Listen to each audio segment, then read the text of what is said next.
there and welcome. This is the latest episode where I talk to my clients and friends about what they're seeing in their portions of the CRE marketplace.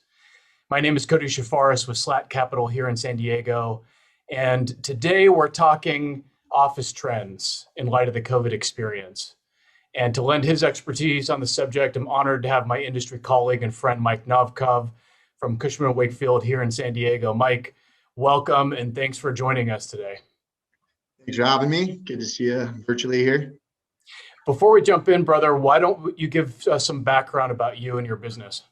Absolutely. So I am an office leasing broker here in San Diego. I've been doing this for just over 10 years, predominantly focused in the Central County San Diego submarkets, which is a larger area of the county where most of our office inventory is located, about over 50 million square feet in total. And that spans a pretty big geographic area, ranging from all sorts of industry types that occupy in that area, whether it's your more traditional office, a lot of tech and life science, all the way through the defense industries. You know, the topic today is about COVID, and obviously lots of digital ink has been spilled about the COVID experience and how it may have changed the way we work.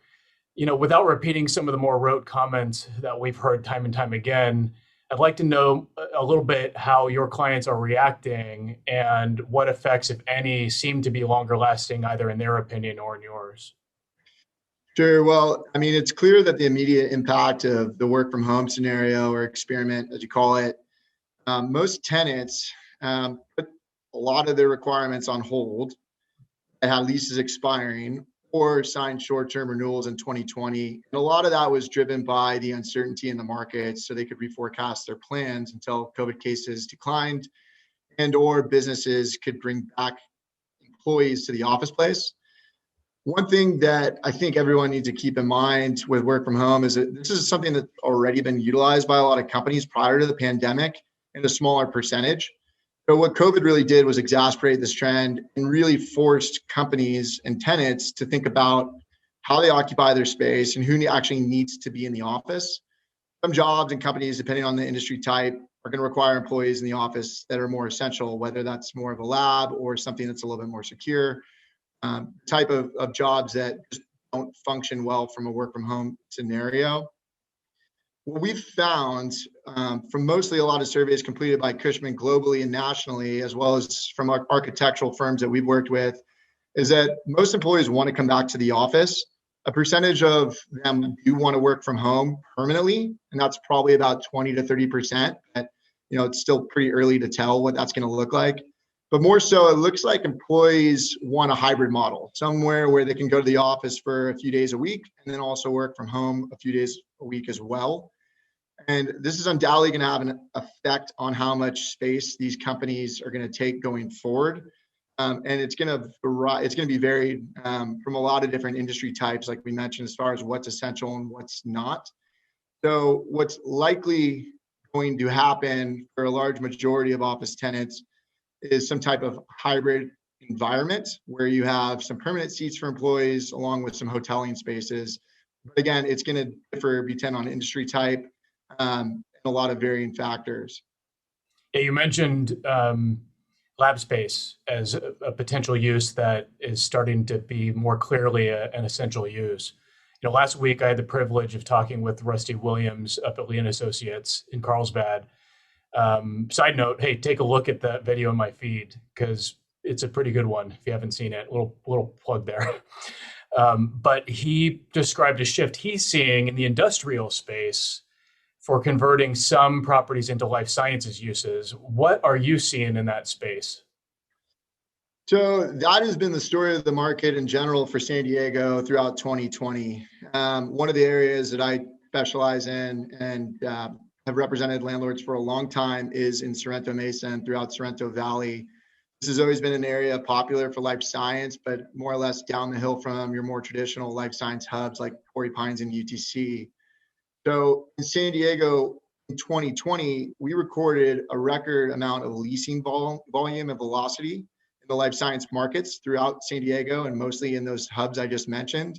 Along with that, it was also a year that posted a record of VC funding in the healthcare and life science space. So that was about $3.7 billion So a big run up there. So that's also been fueling tenant demand that's been going out into these areas looking for more space to occupy. In turn, what you have is a situation where Torrey Pines and UTC are now about sub 2% vacant with existing product. But there's been this big gold rush, call it, of life science developers moving into Sorrento Mesa and Sorrento Valley, buying either obsolete office buildings with high vacancy and industrial buildings and fully converting these for life science uses. And that, coupled with the amount of demand, rents have actually been increasing dramatically. And even from a sales perspective, that's probably been the bulk of where the capital markets have really been focused, meaning as far as where the most sale transactions have occurred. I don't think that trend's going to slow down anytime soon. I think it's going to continue on through 2020 in a big way. And rents are going to continue to follow that and continue to push up as landlords keep redeveloping these spaces to accommodate these life science tenants. It's pretty amazing. It's sort of the definition of countercyclical. It's happening. It's definitely accelerated a trend that was already there, but it seems to certainly been more entrenched now. Yeah, I mean, you hear kind of the mainstream market news of office and everything that comes along with it. And we do put a lot of life science into the kind of the office category. That's one area of the market that has not seen any decline in rents. In fact, it's only gone up, and it's gone up in dramatic ways where we're well past peak in prior periods with just where landlords have been able to push rents. There's just is that much demand at this point for it. Amazing. Well, for investors that own office properties, maybe with some smaller user tenant boxes, what should those folks be thinking about right now, given the COVID experience? Yeah, so that's one area or particular subsector of the market, depending on how large your building is and which submarket you're actually located in. And the results are going to vary. So what I just mentioned with life science in the areas in the mid-cities, meaning UTC, Del Mar Heights, Sorrento Mesa, are going to be a little bit more resilient to the impacts of the COVID lockdowns and just lack of velocity from tenants in the markets compared to some of the more tertiary submarkets in San Diego. Smaller tenants have been the slowest to come back as far as from a tour perspective and just leasing velocity aspect, where we've seen more corporate occupiers, larger tenants, particularly whether it's in big tech, which has been a big driver, and then life science really coming back first. Good news is there's a light out at the end of the tunnel, which is probably an overused phrase at this point, given the whole vaccination news, but we actually are seeing some life come back into the market. So as of 2021, there's definitely been an uptick in tour activity and in leasing volume. A lot of that's yet to transact, but the way we gauge it from the brokerage standpoint and where the market's headed is, number of tenants out in the market and who's touring.